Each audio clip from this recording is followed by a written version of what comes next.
Hello everyone, welcome back to channel. तो आज का जो हमारा टॉपिक है वो है regarding stoichiometry.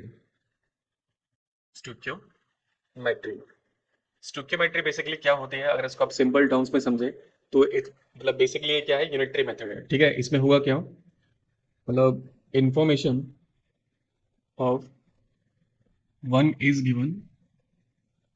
Given and other is other is ask. ठीक है, ऐसा कभी भी आपको कुछ मिलेगा तो हमेशा वो जो क्वेश्चन है वो स्टोइकियोमेट्री से लिंक होगा। मतलब स्टोइकियोमेट्री का बेसिक मीनिंग क्या है कि आपके पास सिर्फ एक सब्सटेंस, चाहे वो रिएक्टेंट हो या प्रोडक्ट हो, उसकी वैल्यू गिवन होगी और दूसरे की वैल्यू की डिमांड करेगा अगेन, चाहे वो रिएक्टेंट हो या प्रोडक्ट हो। स्टोइकियोमेट्री सीखने के लिए एक बहुत सिंपल सा बेसिक फंडा है। जैसे हम एक इक्वेशन लिखते हैं, H2 प्लस में O2 से आपको मिल रहा है H2। सबसे पहला काम क्या रहेगा इस इक्वेशन को बैलेंस करने का, तो आपको यहाँ 2 लगाना पड़ेगा और यहाँ 2 लगाना पड़ेगा। अब इस इक्वेशन को हम तीन तरीके से लिख सकते हैं। ठीक है, वो तीन मेथड क्या है, पहले तो लिख सकते हैं इस इक्वेशन को हम इन टर्म्स ऑफ मोल्स। ठीक है, तो ये जो आगे नंबर लगे हैं इक्वेशन को बैलेंस करने के लिए, इनको कहते हैं स्टोइकियोमेट्रिक कोफिशिएंट। मतलब इनको क्या बोला जाता है, stoichiometric coefficient. These are stoichiometric coefficients. ठीक है, तो ये जो स्टोइकियोमेट्रिक कोफिशिएंट्स होते हैं इसको हम लोग तीन तरीके से लिख सकते हैं। पहले हम इसको किसके टर्म्स में लिख रहे हैं, इन टर्म्स ऑफ मोल, मोल के टर्म्स में लिख रहे हैं। तो यहाँ जो स्टोइकियोमेट्रिक कोफिशिएंट हाइड्रोजन के आ गए तो लिखेंगे इसके कितने मोल यूज हो रहे हैं, 2 मोल यूज हो रहे हैं। ऑक्सीजन का 1 मोल यूज हो रहा है और वाटर के 2 मोल क्या हो रहे हैं, प्रोड्यूस हो रहे हैं। तो ये तो हो गया in terms of mole. Second, इसको आप लिख सकते हो इन टर्म्स ऑफ वॉल्यूम। ठीक है, इसको हम लिख सकते हैं इन टर्म्स ऑफ वॉल्यूम। तो वॉल्यूम में क्या बोलेंगे, यहाँ पर हम अगेन स्टोइकियोमेट्रिक कोफिशिएंट यूज करेंगे। तो यहाँ बोलेंगे इसके 2 वॉल्यूम यूज हो रहे हैं, ऑक्सीजन का 1 वॉल्यूम यूज हो रहा है एंड वाटर के 2 वॉल्यूम क्या हो रहे हैं, यूज हो रहे हैं। ठीक है, एंड वॉल्यूम बेसिकली क्या है, वॉल्यूम इज 22.4 लीटर्स, ये हमारा वॉल्यूम है। So we can write 2 into 22.4 litres, 1 into 22.4 litres, likewise 2 into 22.4 litres. ये हो गया इन टर्म्स ऑफ वॉल्यूम। ठीक है, इसके अलावा आप इसको लिख सकते हो इन टर्म्स ऑफ मास। मास के टर्म्स में भी इसको लिखा जा सकता है। अब मास के टर्म्स में हम लोग कैसे लिख रहे हैं, बेसिकली स्टोइकियोमेट्रिक कोफिशिएंट कितना है, 2। और ये जो हमारे पास H2 है, H2 का मास कितना होता है, 2 होता है, तो 2 इंटू 2 ग्राम। ऑक्सीजन पे जाए तो स्टोइकियोमेट्रिक कोफिशिएंट 1 है और जो O2 है उसका जो मास है वो कितना होता है, 32 ग्राम्स होता है। क्लियर। जब आप वाटर पे जाओगे तो वाटर का मास कितना होता है, 18 होता है और स्टोइकियोमेट्रिक कोफिशिएंट कितना है, 2, तो 2 इंटू में 18 ग्राम्स। ठीक है, तो बेसिकली हो गया आपके पास 4 ग्राम, this is 32 grams and this is 36 gram. ये हमारी स्टोइकियोमेट्री है। स्टोइकियोमेट्री के क्वेश्चन बहुत ही सिंपल होते हैं, बस आपको सबसे पहले क्या होना चाहिए, आपको आनी चाहिए कि इक्वेशन बैलेंस कैसे होती है। अगर आपको इक्वेशन बैलेंसिंग नहीं आती है तो ये क्वेश्चन आपके लीक से हो गए बाहर। इक्वेशन बैलेंसिंग होने के बाद आप उस इन्फो मतलब उस इक्वेशन में से तीन इंफॉर्मेशन विड्रॉ कर सकते हो, मोल्स की, वॉल्यूम की एंड मास की। ठीक है, ये हमारे पास होगा स्टोइकियोमेट्री का बेस। अब इसको हम यूज करके बहुत सारे न्यूमेरिकल सॉल्व करेंगे। तो जैसे हमारे पास फर्स्ट क्वेश्चन है, हमें कह रहे हैं कि Fe प्लस में O2 से मिल रहा है Fe2O3 और हमें गिवन है जो Fe है उसके दे रखे हैं 10 मोल्स और वो पूछ रहा है कि Fe2O3 के कितने मोल्स फॉर्म होंगे। ये उसने क्वेश्चन पूछा। ठीक है, मोल वोल के स्पेलिंग में बन जाना, बस आप समझना कि हम लोग क्या सिखा रहे हैं यहाँ पे। ठीक है, तो आप सबसे पहले क्या करिए, क्वेश्चन को बैलेंस करिए। तो यहाँ पे आपको 4 लगाना पड़ेगा, यहाँ आपको 3 लगाना पड़ेगा और यहाँ पे आपको 2 लगाना पड़ेगा। इक्वेशन बैलेंस हो गई। अब हम सॉल्व करना स्टार्ट करते हैं। तो सॉल्यूशन, सबसे पहले आपको चलना है इक्वेशन के अकॉर्डिंग। ठीक है, इक्वेशन में क्या चल रहा है, अभी ये जो 10 मोल लिखा है या जो यहाँ इसके मोल्स पूछे हैं इससे अभी हमें कोई मतलब नहीं है। अभी आपको चलना है इक्वेशन पे, क्योंकि उसने आपको मोल दे रखे हैं तो आप मोल के टर्म्स में लिखोगे। इंफॉर्मेशन किसकी है, Fe की इंफॉर्मेशन है और Fe2O3 की डिमांड कर रहा है। तो जिसकी इंफॉर्मेशन होती है, ठीक है, जिसकी इन्फो हमारे पास है वो जाएगा लेफ्ट हैंड साइड में, और जिसकी इंफॉर्मेशन रिक्वायरमेंट में आ रही है उसको रखना है आपको राइट हैंड साइड में। ठीक है, छोटे मोटे बेसिक है, जैसे आपको ध्यान रखना है। अब पहले इक्वेशन पे चले तो हम बोलेंगे इक्वेशन के according 4 mole of Fe produces, 4 mole of Fe produce कर रहे हैं 2 मोल्स ऑफ Fe2O3। ठीक है, इक्वेशन से देखा बस हमने और कुछ नहीं किया। यहाँ पे 4 मोल्स हैं और यहाँ पे हमारे पास 2 मोल्स हैं, तो 4 मोल ऑफ Fe जो है वो प्रोड्यूस कर रहा है 2 मोल ऑफ Fe2O3। अब बस आपको यूनिटरी मेथड लगाना है। तो अगर आप 1 मोल Fe लेते हो तो कितना प्रोड्यूस हो जाएगा, 2/4 मोल्स ऑफ Fe2O3। ठीक है यहाँ तक। अब पूछा कितने के लिए, उस पे जाना है। अब आपको ये वाली वैल्यू देखनी है। उसने पूछा है 10 मोल्स के लिए, तो 10 मोल ऑफ Fe प्रोड्यूसेस 2/4 और इसका इंटू कर देंगे आप 10 के साथ, इतने मोल्स ऑफ Fe2O3। ठीक है, देन सिंपल सा जो भी सिंप्लीफिकेशन वाला मेथड आप कर लेना परफॉर्म, 2 1 जा 2 2 जा और 2 5 जा, तो कितने मोल्स फॉर्म हो रहे हैं हमारे पास, 5 मोल्स ऑफ Fe2O3। ठीक है, इतना सिंपल सा होता है इसका न्यूमेरिकल। बस आपको जो डेटा गिवन है उसके अकॉर्डिंग चलते जा रहा है। उसने आपको मोल्स के टर्म्स में बोला हुआ था, तो मैंने मोल्स के टर्म में सॉल्व कर दिया। ठीक है, बेसिकली हुआ क्या कि उसने आपको क्या बोला है कि 4 मोल क्या है आपके पास Fe है, और उससे कितना बन रहा है, 2 मोल ऑफ Fe2O3 बन रहा है, और पूछ रहा है कि 10 मोल अगर Fe ले ले तो Fe2O3 कितना बनेगा। तो जिसकी इन्फॉर्मेशन दे रखी है वो लेफ्ट में, और जिसकी इन्फॉर्मेशन पूछी है वो राइट में। तो पहले इक्वेशन से चले तो 4 मोल Fe लेते हैं तो 2 मोल Fe2O3 बन जाता है, तो 1 के लिए कितना होगा, 2/4 हो जाएगा। अब जितने के लिए पूछा था उस पर जाना है, तो 10 मोल के लिए कितना हो जाएगा, 5 मोल्स ऑफ Fe2O3 हो जाएगा। ठीक है, तो काफी सिंपल से क्वेश्चन होते हैं, बस आपको बेसिक्स पे स्टिक रहना है। चलिए सेकंड क्वेश्चन हमारे पास है कि 2H2 प्लस में O2 से हमें मिल रहा है 2H2O। ठीक है, अब हमें कह रहे हैं कि अगर हम हाइड्रोजन का 10 ग्राम्स ले लेते हैं तो ऑक्सीजन कितना कंबाइन होगा इस 10 ग्राम हाइड्रोजन के साथ। तो क्या ये क्वेश्चन स्टोइकियोमेट्री का है? बिल्कुल है, क्योंकि अभी भी आपको सिर्फ एक की इंफॉर्मेशन दे रखी है। वो एक कौन है, H2 है, और इंफॉर्मेशन किसकी मांग रहा है, वो O2 की इंफॉर्मेशन आपसे मांग रहा है। तो जब भी एक की इंफॉर्मेशन होती है और दूसरे की इंफॉर्मेशन मांग रहा है, तो क्वेश्चन किससे हो जाता है, लिंक स्टोइकियोमेट्री से लिंक हो जाता है। ठीक है, सॉल्व कैसे करना है, सबसे पहले इक्वेशन को देख लिया कि हमने बैलेंस है, तो पहले अब इक्वेशन के अकॉर्डिंग चलना है। अब क्योंकि उसने आपको क्या दे रखा है, मास दे रखा है, तो आप इस स्टोइकियोमेट्री के टर्म्स में ब्रेक करोगे, मास के टर्म्स में ब्रेक करोगे, तो आप लिखोगे 2 इंटू 2 ग्राम्स ऑफ H2। ठीक है, will react with will react with 32 grams of O2। अभी 32 ग्राम्स ऑफ O2 में क्यों लिख रहा हूँ, क्योंकि O2 का मास कितना होता है सबको पता ही है, 32 ग्राम्स होता है, और H2 का मास कितने ग्राम्स होता है, 2 ग्राम्स होता है। ठीक है, तो क्यों H2 का 2 लगा था, इसलिए मैंने लिखा है यहाँ पर 2 इंटू 2 ग्राम्स ऑफ H2 से आपको डायरेक्ट मैंने लिख दिया है 32 ग्राम्स ऑफ O2 क्या हो रहा है, हमें मिल रहा है। ठीक है यहाँ तक। अब इसके बाद अगला स्टेप क्या होता है, तो अगर हम 1 ग्राम ले लेंगे तो कितना फॉर्म होगा, 1 ग्राम के लिए फॉर्म हो जाएगा 32 अपॉन में 4 ग्राम ऑफ O2। क्लियर। अब कितने के लिए पूछा था उसने, 10 ग्राम्स के लिए पूछा था, तो 10 ग्राम ऑफ H2 अगर लेंगे तो 32 अपॉन 4 इंटू में यहाँ पर क्या आ जाएगा 10, इतने ग्राम्स ऑफ O2 क्या हो जाएगा आपका, फॉर्म हो जाएगा। तो 4 1 4, 4 8 32, तो कितने ग्राम O2 हमें मिलेगा, 80 ग्राम ऑफ O2 आपको लेना पड़ेगा, कि अगर आप कितना हाइड्रोजन उसके साथ कंबाइन करवाना चाहते हो, 10 ग्राम हाइड्रोजन उसके साथ अगर आप कंबाइन करवाना चाहते हो। ठीक है, तो 10 ग्राम हाइड्रोजन कंबाइन होगा 80 ग्राम्स ऑफ O2 के साथ। ये हमारे पास होता है सिंपल से स्टोइकियोमेट्री क्वेश्चन। एक क्वेश्चन हम वॉल्यूम वाला भी देख लेते हैं। चलिए वॉल्यूम वाला भी देख लेते हैं। तो जैसे हमें कह रहा है 2S प्लस 3O2 से हमें मिल रहा है 2SO3, और हमें कह रहा है कि अगर O2 सपोज है 11.2 लीटर्स, तो हमसे पूछ रहा है SO3 का वॉल्यूम कितना क्रिएट होगा। अब आपको क्या करना है, वॉल्यूम से वॉल्यूम लिंक कर देना है। अब सॉल्यूशन कैसे करना है, सबसे पहले आपको इक्वेशन में देखना है। तो इक्वेशन में क्या है, 3 into 22.4 litres of O2 produces produces how much, 2 into 22.4 litres of SO3। Clear है। ऐसा मैं क्यों कर रहा हूँ, बेसिकली हो क्या रहा है कि मैंने आपको पीछे बताया था कि यहाँ पे अगर ऐसे लिखा हो 3, तो उसको हम 3 वॉल्यूम लिखते थे, और वॉल्यूम का मतलब क्या होता है, 3 into 22.4, that is why I'm writing 3 into 22.4 litres of O2 से हमें मिलेगा 2 इंटू 22.4 लीटर ऑफ SO3।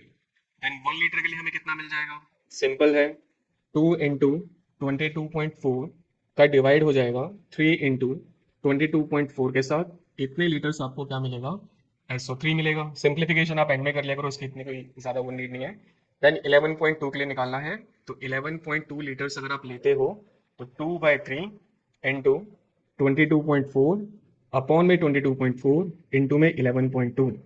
ठीक है, इतनी लीटर्स ऑफ क्या बनेगा आपके पास, SO3 बनेगा। अब आप सिंप्लीफिकेशन कर सकते हैं, इससे ये कैंसिल हो गया, और अगर आप 2 का इंटू करते हैं 11.2 से, मतलब इस पूरे का अगर आप सिंप्लीफिकेशन करोगे तो जो आपका आंसर आएगा वो आएगा 7.46 लीटर्स ऑफ SO3। ठीक है, ये सिंपल से क्वेश्चन होते हैं स्टोइकियोमेट्री के। अब स्टोइकियोमेट्री के जो एडवांस क्वेश्चन है उस पर हम लोग चलते हैं, ठीक है। अब एडवांस प्रॉब्लम के लिए सबसे पहले तो आपको मोल का पता होना चाहिए, ठीक है। मोल के ऊपर एक वीडियो ऑलरेडी बनी हुई है, आप जाके वहां चेक कर सकते हैं। मैं डायरेक्टली यहाँ मोल के फॉर्मूले लिख रहा हूँ। तो mole equal to given mass upon में मोलर मास, या फिर mole equals to given volume upon में 22.4 लीटर्स, या moles equal to given particles divide by Avogadro's number, ठीक है। मेजोरिटी में ऐसा होगा कि अगर आप 11th के लिए प्रिपरेशन कर रहे हैं तो ये जो स्टार्टिंग वाले दो फॉर्मूले यही ज़्यादातर यूज़ होंगे, और अगर आप आईआईटी जेईई के लिए हैं तो इन तीनों फॉर्मूले में से कुछ भी यूज़ किया जा सकता है, ठीक है। तो 11th के पर्पज़ के लिए स्पेसिफिकली ये दो फॉर्मूले आपको यूज़ करने आने चाहिए। चलिए क्वेश्चन देखें तो 2H2 प्लस में O2 से आपको मिल रहा है 2H2O, ठीक है। अब क्वेश्चन में कह रहा है कि अगर हमने इसके 5 मोल्स लिए हैं, 5 मोल्स ऑफ H2 लिए हैं, तो H2O का कितना वॉल्यूम प्रोड्यूस होगा, कितना वॉल्यूम उसका प्रोड्यूस होगा। अब क्वेश्चन क्या चीज़ है आपको थोड़ा सा खुद अंडरस्टैंड करना है कि यहाँ देखो उसने आपको दे रखे हैं मोल्स। अगर उसने मोल्स की डिमांड करी होती तो हम डायरेक्टली सॉल्व करके आंसर निकाल देते हैं, और उसने आपसे क्या पूछा है, वॉल्यूम पूछा है। तो सबसे पहले आपको क्या करना होता है, जो चीज उसने दे रखी है उसके अकॉर्डिंग आप सॉल्व करो। अभी आप वॉल्यूम भूल जाओ, ठीक है, क्योंकि उसने आपको क्या दे रखे हैं, मोल। तो आप सबसे पहले क्या फाइंड आउट करो, उसके मोल्स फाइंड आउट करो। हो रहा है यहाँ तक क्लियर? तो मोल्स फाइंड आउट करना हमने सीखे ही हुए हैं। सबसे पहले इक्वेशन में जाएंगे, तो इक्वेशन के अकॉर्डिंग 2 मोल जो H2 है वो प्रोड्यूस कर रहा है 2 मोल्स ऑफ H2। देख सकते हैं इक्वेशन में, बहुत क्लियर है। तो इक्वेशन में क्या है कि 2 मोल H2 ले रखे हैं, तो 2 मोल क्या बन रहा है आपके पास, H2O बन रहा है। क्लियर? तो 1 मोल के लिए कितना बन जाएगा, ये तो बहुत सिंपल हो गया। 1 मोल के लिए कितना बन जाएगा, 1 मोल ऑफ H2O बन जाएगा। कितने मोल्स के लिए पूछा है, 5 मोल्स के लिए पूछा है, तो 5 मोल्स के लिए कितना हो जाएगा, 5 मोल्स के लिए हो जाएगा 5 मोल्स ऑफ H2O, ठीक है। ये प्रोसेस पीछे हमने कर रखे, सेम आपको वैसे ही जाना है। हो गया यहाँ तक क्लियर? अब आपने ढूंढ लिए इसके मोल्स, मोल्स हमने फाइंड आउट कर लिए। अब जब मोल आपने ढूंढ लिए और उसने आपसे क्या पूछा है कि वॉल्यूम बताओ, तो आप ये वाला फॉर्मूला लगा के उसका क्या निकाल सकते हो, वॉल्यूम निकाल सकते हो। अब फॉर्मूला अप्लाई करते हैं, तो मोल का फॉर्मूला बेसिकली क्या है, given volume divide by 22.4 litres. Moles कितने फाइंड आउट कर चुके हो आप, 5। This will be equal to given volume upon में 22.4 लीटर्स। बस इधर इसका क्रॉस मल्टीप्लिकेशन कर दो, तो 5 इंटू में 22.4 litres is our given volume. ये हमारा हो जाएगा गिवन वॉल्यूम, और आंसर कितना आ जाएगा, 112 लीटर्स, ठीक है। ऐसे आपको ये क्वेश्चन सॉल्व करना है। जैसे इक्वेशन है N2 प्लस 3H2 से आपको मिल रहा है 2NH3, और हमें कह रहा है कि अगर NH3 सपोज दे रखा है आपको 100 ग्राम्स, तो हमसे पूछ रहा है कि H2 जो है वो उसका वॉल्यूम कितना प्रोड्यूस होगा, ये क्वेश्चन पूछा हुआ है, ठीक है। तो अब उसने आपको पहले क्या दे रखा है, मास दे रखा है, तो आप मास से क्या निकाल लोगे इसका, बेसिकली मास कैलकुलेट कर लोगे, ठीक है। करने के और भी तरीके होते हैं, बस आपको मैं एक बेसिक सी मतलब टेक्निक सिखा रहा हूँ। जैसे जैसे आप इसमें बहुत एक्सपर्ट हो जाएंगे तो आपको जो शॉर्ट ट्रिक्स हैं वो ऑलरेडी क्लियर हो जाएंगे कि मुझे पहले क्या करना चाहिए, वो आप समझ जाओगे, ठीक है। तो अभी हम बस बेस सीख रहे हैं कि बेस कैसे हम स्टोइकियोमेट्री के क्वेश्चंस को सॉल्व कर सकते हैं। चलिए पहले इक्वेशन में चलना है, तो 2 इंटू, अब क्योंकि इसकी इन्फॉर्मेशन गिवन है तो इसको मैं लेफ्ट हैंड साइड में लिख रहा हूँ। तो 2 इंटू 17 ग्राम ऑफ NH3, ठीक है। इससे आपको क्या मिलेगा, 3 इंटू 2 ग्राम्स ऑफ H2। तो 1 के लिए कितना मिल जाएगा, 6 अपॉन में 34 ग्राम्स ऑफ H2। कितने के लिए निकालना है, 100 के लिए निकालना है। तो 100 ग्राम NH3 के लिए कितना हो जाएगा, बेसिकली 6/34 इंटू में 100 ग्राम्स, ठीक है। इतने ग्राम्स ऑफ क्या मिलेगा आपको, H2 मिल जाएगा। देन इसको आप फर्दर सिंप्लीफाई कर सकते हो, तो जो हमारा आंसर होगा वो होगा 17.64 ग्राम्स ऑफ H2। ये आ गया हमारे पास H2 का मास, ठीक है। अब उसने इसका वॉल्यूम पूछा है, तो अब आप क्या करो कि आपके पास मास है, तो आप ये वाला फॉर्मूला लगाइए। मोल के दोनों फॉर्मूले आपको रिलेट करने पड़ेंगे, गिवन मास अपॉन में molar mass is equal to given volume upon में 22.4 लीटर्स, ठीक है। गिवन मास जो आपने फाइंड आउट किया है, this is our given mass. तो गिवन मास है 17.64, मोलर मास होता है H2 का 2, 22.4 उधर जाएगा तो इनटू हो जाएगा, तो 22.4 this will be our given volume, जो आपको फाइंड आउट करना है। और जो आंसर आएगा हमारा गिवन वॉल्यूम का वो हो जाएगा 197.5 लीटर्स। ठीक है, तो ऐसे हम लोग इन क्वेश्चंस को सॉल्व कर सकते हैं। स्टोइकियोमेट्री बहुत इजी होती है, इसमें इतना ज़्यादा कुछ डिफिकल्ट नहीं होता है। आप ज़्यादा इसका हाइप बना के रखते हैं स्टूडेंट, इसलिए थोड़ा सा हमें मुश्किल ये टॉपिक लगता है, बट ये टॉपिक बहुत स्ट्रेट फॉरवर्ड है, काफ़ी आसानी से सॉल्व हो जाएगा। बस आपको इतना ध्यान रखना है क्या इन्फॉर्मेशन दे रखी है और किसकी वो डिमांड कर रहा है।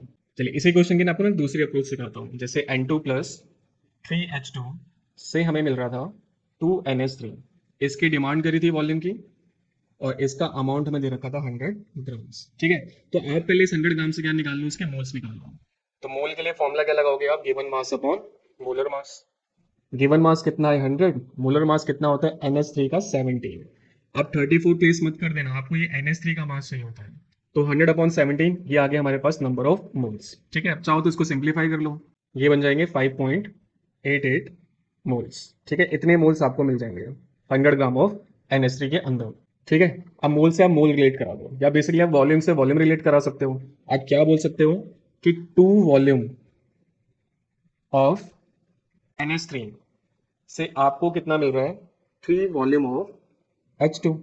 और वॉल्यूम तो मैंने आपको बताया था कि वॉल्यूम बेसिकली किसके लिए शॉर्ट है, 22.4 लीटर के लिए शॉर्टकट लिखा हुआ है। ठीक है, तो 1 वॉल्यूम के लिए कितना क्रिएट हो जाएगा, 1 वॉल्यूम के लिए आ जाएगा 3/2। और कितने वॉल्यूम्स के लिए निकालना है आपको, 5.88 वॉल्यूम्स के लिए निकालना है। तो this will be equal to 3 volume upon में 2 वॉल्यूम, और इनटू में कितना हो जाएगा 5.88 वॉल्यूम। क्लियर है, वॉल्यूम इज 22.4 लीटर, तो इसको मैं ऐसे लिख रहा हूँ 3 इंटू 22.4 इंटू में 5.88 इंटू में 22.4 डिवाइड बाय 2 इंटू 22.4। क्या करा बेसिकली मैंने, ये हुआ क्या, मैंने मोल्स निकाल लिए। ठीक है, मैंने जो 100 ग्राम गिवन था हमारे पास, उससे मैंने निकाल लिया भाई NH3 के मोल बन कितने रहे।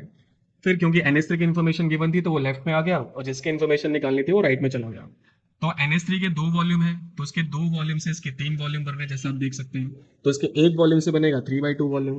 तो 5.88 वॉल्यूम कहाँ से आया, जो हमने इसके मोल निकाल लिए थे, क्योंकि मोल्स को हम वॉल्यूम के टर्म्स में लिखना सीख रहे थे, हमने सबसे स्टार्टिंग में देखा था। So we can write 5.88 volume में कितना होगा, लाइक दिस। नाउ 22.4 से 22.4 आपका कैंसिल आउट हो गया, बस आपको सिंप्लीफिकेशन करनी है, 2 से ये चला गया 11.2 पर। तो हमारे पास होगा 3 इंटू 5.88 इंटू में 11.2, और इससे भी आपका आंसर क्या आएगा 197.5 लीटर्स आएगा। ठीक है, अगर ये अप्रोच आपको इजी लगती है तो आप इससे सॉल्व कर लो, पहले वाली इजी लगती है तो आप पहले वाली से सॉल्व कर लो, वो सब आपके ऊपर है। चलिए लास्ट क्वेश्चन है हमारा, हमें सपोज इक्वेशन दे रखी है 2S प्लस 3O2 से मिल रहा है हमें 2SO3। हमें जो अमाउंट गिवन है वो इसका अमाउंट गिवन है, और इसकी डिमांड वो कर रहा है। इसका अमाउंट सपोज आपको गिवन है 6.4 ग्राम्स, और उसने हमसे पूछा क्या क्या है। एक तो उसने पूछा है कि मास ऑफ O2 कितना है, दूसरा उसने हमसे पूछा है वॉल्यूम ऑफ O2 कितना है। ठीक है, तीसरा वो हमसे पूछ रहा है मोल्स ऑफ O2 कितने हैं। फोर्थ वो हमसे पूछ रहा है मॉलिक्यूल्स ऑफ O2 कितने हैं। ठीक है, ऐसे उसने 4 चीजें पूछ रखी हैं। पूछने में बहुत कुछ पूछ सकता है, बस बेसिक प्रोसेस आपको आनी चाहिए, उसके अकॉर्डिंग आप सॉल्व करते चलो। ठीक है, चलो भाई, सबसे पहले अगर मैं मास निकालना चाहूँ तो आपको मास से क्या करना पड़ेगा, मास रिलेट करना पड़ेगा। तो चलो भाई, इक्वेशन में क्या है, 2 इंटू, अब सल्फर का जो मोलर मास है वो 32 होता है, एंड O2 का जो मास है वो आपके पास 32 ग्राम्स होता है। ठीक है, सल्फर अकेला 32 और O2 आपके पास 32 मिला के होता है। तो 2 into 32 grams of sulphur basically क्या कर रहा है, कितने O2 से कंबाइन हो रहा है, 3 इंटू 32 ग्राम्स ऑफ O2, इतने से ही कंबाइन हो रहा है। तो 1 ग्राम कितने से कंबाइन हो जाएगा सल्फर का, 3 इंटू 32 अपॉन में 2 इंटू 32। आप चाहो तो इस स्टेज पे कैंसिल कर लो या लास्ट में कैंसिल कर लो, इतने ग्राम्स ऑफ क्या मिलेगा आपको, O2 मिलेगा। अब जाना है कितने के लिए पूछा है, 6.4 के लिए पूछा है, तो 6.4 ग्राम के लिए कितना हो जाएगा, 3/2 इंटू में 6.4 ग्राम। सिंप्लीफिकेशन कर सकते हैं, 2 से ये चला जाएगा 3.2 पर, तो आपके पास क्या आंसर आएगा 9.6 ग्राम्स ऑफ O2। ठीक है, 9.6 ग्राम, 9.6 ग्राम ऑफ O2 क्या करेगा, यूज में आएगा अगर आपको 6.4 ग्राम सल्फर यूज करना है। ठीक है, तो उसके लिए आपको O2 कितना लगेगा, 9.6 लगेगा। हो गया क्लियर, ये तो आ गया हमारे फर्स्ट क्वेश्चन का आंसर, जिसमें हमने क्या निकाल दिया है मास ढूंढ दिया। अब उसने मोल्स ऑफ O2 पूछे हैं, तो मास से मोल्स निकालना काफी सिंपल होते हैं। अगर आप मोल्स के लिए सॉल्व कर रहे हो तो मोल का फॉर्मूला लगा दो, गिवन मास अपॉन में मोलर मास। चलिए, तो गिवन मास हमारे पास कितना है, 9.6 है। मोलर मास हमारे पास कितना होता है O2 का, 32 होता है। तो कितना आंसर आ जाएगा, आंसर आ गया 0.3 मोल्स। ये हो गया हमारे पास 0.3 मोल्स। हो गया क्लियर। अब आपको क्या करना है, आप उसका वॉल्यूम भी ढूंढ सकते हो। अब आप मोल वाला फॉर्मूला लगा दो वॉल्यूम के साथ, तो गिवन वॉल्यूम अपॉन में 22.4 लीटर्स। मोल्स आप ढूंढ चुके हो, मोल्स कितने हैं 0.3, इसका इनटू अगर हो जाए 22.4 लीटर्स के साथ तो आपको क्या मिल जाएगा, गिवन वॉल्यूम मिल जाएगा। तो इनटू करेंगे तो कितना आंसर आ जाएगा, तो गिवन वॉल्यूम इज 6.72 लीटर्स। ठीक है, तो वॉल्यूम वाले क्वेश्चन का जो आंसर हमने निकाल लिया। अब आपको क्या निकालना है, मॉलिक्यूल्स निकालने हैं, तो मॉलिक्यूल वाला फॉर्मूला लगा दो, mole equal to given molecules divide by Avogadro's number. तो मोल्स कितने निकाल चुके हैं हम लोग, स्टार्टिंग में निकाल लिए थे 0.3, और इसका मल्टीप्लाई एवोगैड्रोस नंबर से जो होता है 6.022 इंटू 10⁻23, ये आ जाएंगे आपके गिवन मॉलिक्यूल्स। ठीक है, इंटू आप कर सकते हैं, इतना कोई बहुत बड़ा टास्क नहीं है। तो गिवन मॉलिक्यूल्स आर, मतलब जितने मॉलिक्यूल्स यहाँ पर हैं वो कितने हैं, 1.80 इंटू में 10⁻23, ये है हमारा आंसर। ऐसे हम लोग करते हैं स्टोइकियोमेट्री के क्वेश्चन सॉल्व। और अगर आपको स्टोइकियोमेट्री यहाँ से अच्छे से समझ में आई है तो प्लीज़ चैनल को शेयर करें अपने फ्रेंड के साथ, वीडियो को शेयर करें और लाइक एंड सब्सक्राइब करें। सो दैट्स इट, ऐसे आप स्टोइकियोमेट्री के क्वेश्चन सॉल्व कर सकते हैं, चाहे वो आईआईटी के लेवल का हो, नीट के लेवल का हो या सीबीएसई के लेवल का हो। नेक्स्ट क्लास में हम लोग सीखेंगे कि अब हम इस स्टोइकियोमेट्री का यूज़ करके लिमिटिंग रिएजेंट वाले क्वेश्चन कैसे करेंगे, वो हम नेक्स्ट क्लास में सीखेंगे। Okay, take care.